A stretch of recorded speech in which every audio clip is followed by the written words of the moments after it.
मोरो ख़बर शामिल कजे थी। मोरो सिंध मां सिंधी अल्ताफ़ सुमरो जी रिपोर्ट मुताबिक़ सिंधी ॿोली टेक्नोलॉजी जे मसनूई ज़हानत जे मौज़ू ते सिंधी अदबी संगत मोरो तरफ़ां हिकु लेक्चर प्रोग्राम मुनक़द कयो वियो। मेहरान सिटीज़न क्लब मोरो में सिंधी अदबी संगत शाख़ मोरो जे सेक्रेटरी मोहतरम अज़ीज़ सोलंकी, काउंसलर मोहतरम ख़ालिद साहिल खीरियो ऐं ॿियनि दोस्तनि जी कोशिशुनि सां सिंधी ॿोली टेक्नोलॉजी जी ऐं मसनूई ज़हानत जे मौज़ू ते लेक्चर प्रोग्राम मुनक़द कयो वियो। हिन प्रोग्राम में लेक्चर तौरु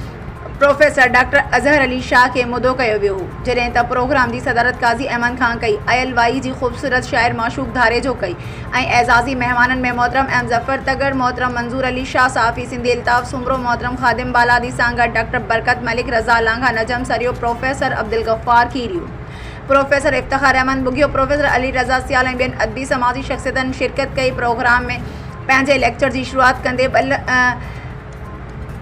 2 लख साल पहिरियां इंसानी तारीख़ जी तमामु अहम ऐं तमामु वरी इनकलाबी यानी लहजण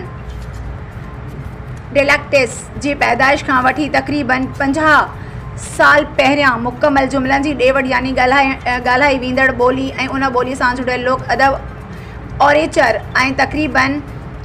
5000 साल पुराणी रस्म अलख़त यानी लिखती जी पैदाइशी, जंहिंमें सिंधू लिखत पिणु अची वञे थी ऐं उन लिखजंदड़ ॿोलियुनि सां जुड़ियल अदब लिटरेचर जे समूरनि मरहलनि जा तफ़सील बयानु कंदे ॿोलियुनि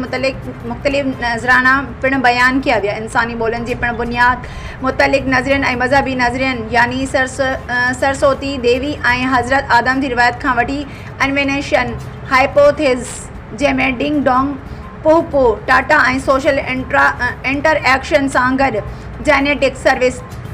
थ्योरी ऐं अर्तकाई प्रोसेस यानी लैंग्वेज एक्विजिशन डिवाइसिस जा तफ़सील बयानु कंदे वाज़े कयो वियो त अॼोकिन सुधरियल इंसानी ॿोलियुनि जी जोड़जक पुठियां हिकु वॾो इर्तिकाई तारीख़ी तसलसल मौजूदु आहे।